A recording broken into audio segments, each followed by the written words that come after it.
Atensyon mga Filipino senior citizens, makinig dahil lahat ng proseso, mga requirements at gaano nga ba katagal ang approval dito sa 10,000 pesos cash benefit na makukuha sa NCSC, paano ang buong application process.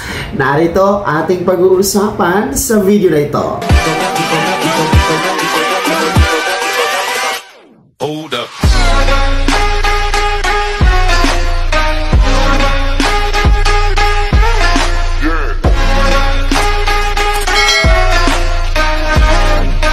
Hello mga ka-vlogs! Welcome dito sa aking YouTube channel. Magandang araw po sa lahat ng mga manonood. Saan po kayong dako sa mundo? Kumusta mga ka-vlogs? Makinig ha mga senior citizens dahil ang buong proseso ng aplikasyon para dito sa Expanded Centenarian Act 10,000 pesos cash benefit ating panonoodin mula sa NCSC Chairman. Mamaya-maya po yan. Pero bago ang lahat, kung bago po pa lang dito sa aking YouTube channel o di kaya hindi ka pa nakasubscribe, abay, click muna ang ating subscribe button na nasa baba. Huwag niyong kalimutan na pindutin ang notification bell.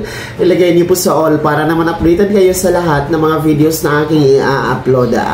So, eto ha, mga senior citizens, pakinggan po ang kabuuan ng sinabi ni Dr. Mary Jean Loreche, ang ating pong OIC Chairman sa National Commission of Senior Citizens or NCSC, no? Dahil kanya pong ibibigay ang kabuuan na proseso para sa aplikasyon dito sa 10,000 pesos cash benefit. Narito, panoorin na. So halimbawa po, meron na po sila dalawang secondary ID o isang primary identification. Ano po ang susunod na gagawin ng ating mga senior citizen na 80, 85, 90, 95, Commissioner? Opo, napakaganda ng tanong na yan, Cathy. Kasi nga naman, heto, application form pa lang tayo at ID. May application form po yan. Kasi hindi po siya, ibig sabihin na ikaw ay milestone ager na 80, 85, 90, 95, automatic ibibigay, hindi. Kailangan i-apply. So may forms tayo sa ating website. Pwede po yung ma-download, www.ncsc.gov.ph.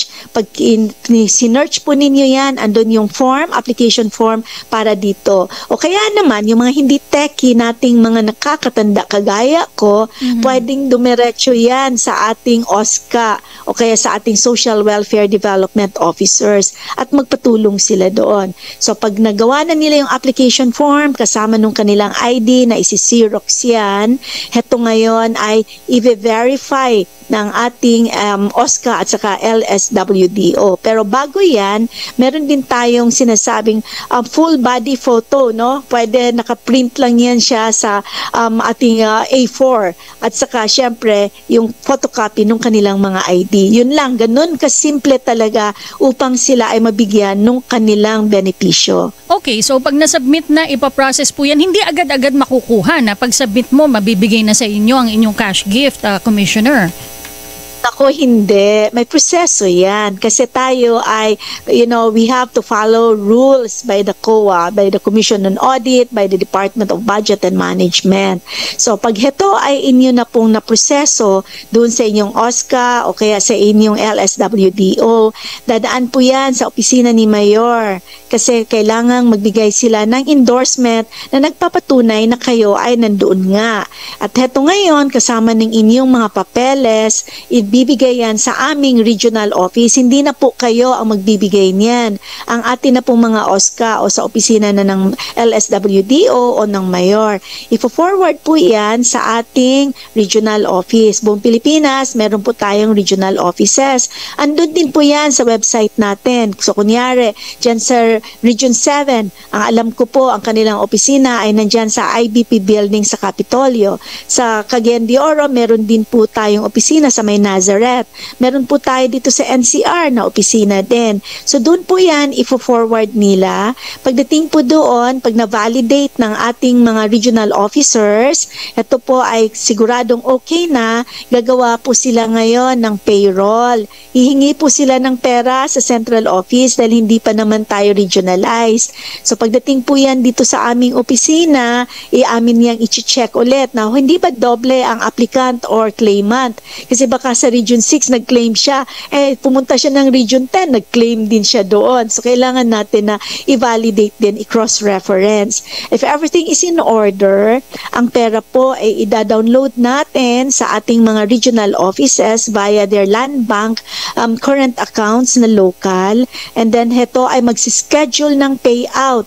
Ibig pong sabihin, ipapaalam sa inyo kung kailan kayo pupunta, kung saan na munisipyo ba tayo o sentro tayo pupunta para sa araw ng pagbibigay ng ating benepisyo. Okay, Commissioner, ito pong buong proseso na ito mula sa pagsasubmit, halimbawa ngayon ko po sinubmit, ilang araw po ang proseso bago ko po makuha yung aking cash gift?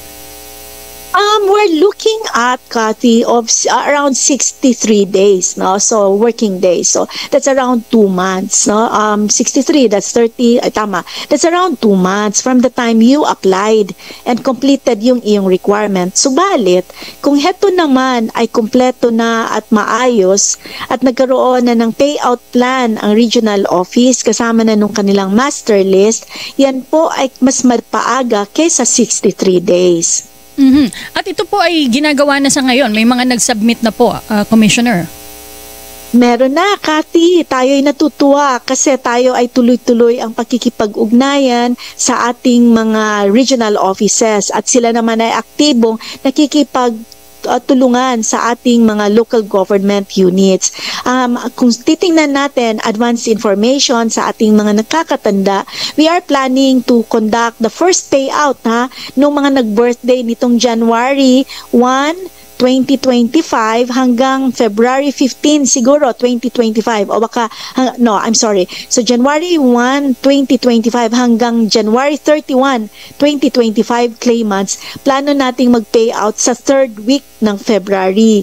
So yun namang February 1 na magbo-birthday o kaya naman nag-birthday na ng February 1, doon naman natin ibibigay ito pagdating ng March. So we are trying to do ito na monthly para hindi masyadong matagal at mahaba yung antayan ng ating mga beneficiaries. Commissioner, ito pong ibibigay nyo, cash po ba o cheque? Paano po yun? Kailangan ba may account yung senior citizen?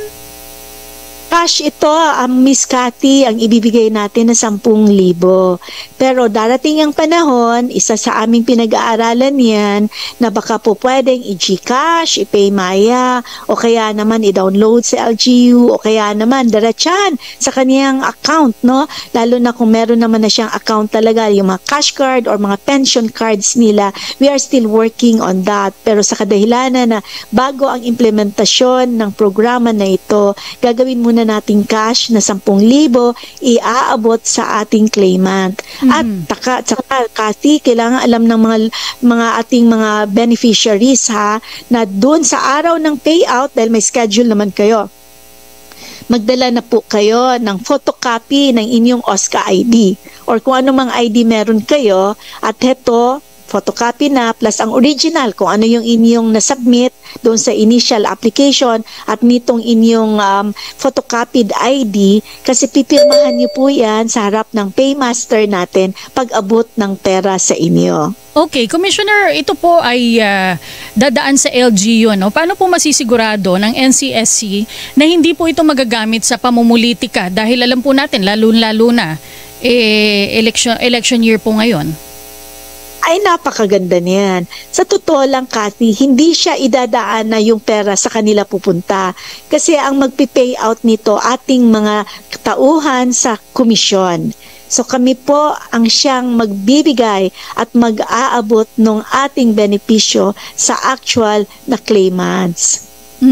Okay, so mabuti po yan. Hindi rin naman po apektado yan ng eleksyon. Halimbawa po yung iba po kasi 'di ba bawal magbigay ng pera pag election. Exempted po ba yung cash gift ng sa expanded senior citizen expanded Centenarian Act, Commissioner? Kasama yan, Kathy, sa parang tinanong mo na rin na, di ba, ang ating tinatawag na yung Senior Indigency Program na allowance ng ating nakakatanda. Kahit na may eleksyon, binibigay pa rin. So, heto din, being a social program, exempted po ito sa election ban. Natanggap na po natin sa araw na ito at tayo'y nagpapasalamat kasi tayo po ay nagagalak at we are very grateful and appreciative na nag-grant po ng COMELEC yung ating pong kahilingan na ma-exempt po tayo sa election ban para sa pagbibigay ng ating expanded centenarian and the centenarian cash gift sa ating mga nakakatanda. Commissioner, yung pong mga naka-waitlist, paano po ang sistema? Kasi nabanggit nyo po, yung mga birthday ng January, February mabibigay. Paano po yung mga naka-waitlist? Pwede na po ba sila mag-submit ng kanilang aplikasyon o iintayin pa nila mag-Disyembre? Pwede na silang mag-submit kasi nasa provision nga natin yan 4 to 6 months prior to your birth date for the milestone agers 80, 85, 90, 95. Pwede na ngang mag-submit ka agad 4 to 6 months prior to your birth date.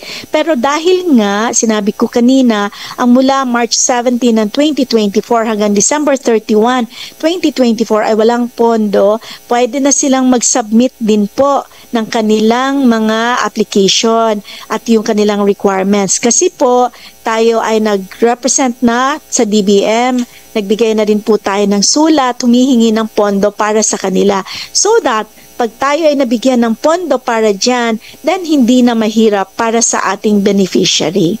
So ayan ha mga senior citizens, napakalinaw po ng sinabi ng ating OIC Chairman ng NCSC.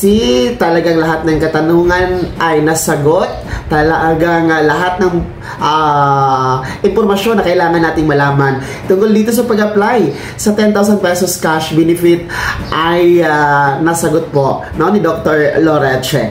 And ang pinakadulo lang talaga doon na sa pag-apply ninyo ng 10,000 pesos cash gift ay 63 days po yung aantayin ninyo bago ninyo makuha ang nasabing 10,000 piso na cash benefit. Kaya naman mga senior citizens, ano po yung komento at reaction sa balitang ito? Ibahagi nyo na sa comment section na nasa baba, pakilakip ng mo pangalan at kung taga saan kayo. Bago ako magtapos sa video na to, kung gusto nyo pong sumuporta sa aking YouTube channel, maaari po i-click ang ating super thanks button na nasa baba. Sa mga gusto maging miyembro, pwede po. I-click po ang ating join button. Maraming perks dyan mga ka-vlogs. Be my member now. Sana'y naging gabay ang video na to kahit paano na pag-uusapan natin ang mga mahahalagang bagay na may kinalaman sa ayuda, programa at benepisyo ng ating mga senior citizen. Kung hindi ka pa nakasubscribe dito sa aking YouTube channel, maaari nyo nang i-click ang ating subscribe button na nasa baba. Huwag yung kalimutan na pindutin ang notification bell. Ilagay niyo po sa all para naman updated kayo sa lahat ng mga videos na aking i-upload. Maaari nyo rin i-like ang video na to at kung meron ka pa mga katanungan, maaari nyo i-komento sa comment section na nasa baba. Paki-follow na din po ang aking official Facebook page na nasa screen nyo. Muli po, ako si Daniel Timpawa na nagsasabing dito sa aking YouTube channel, pawang katotohanan at lahat totoo lamang.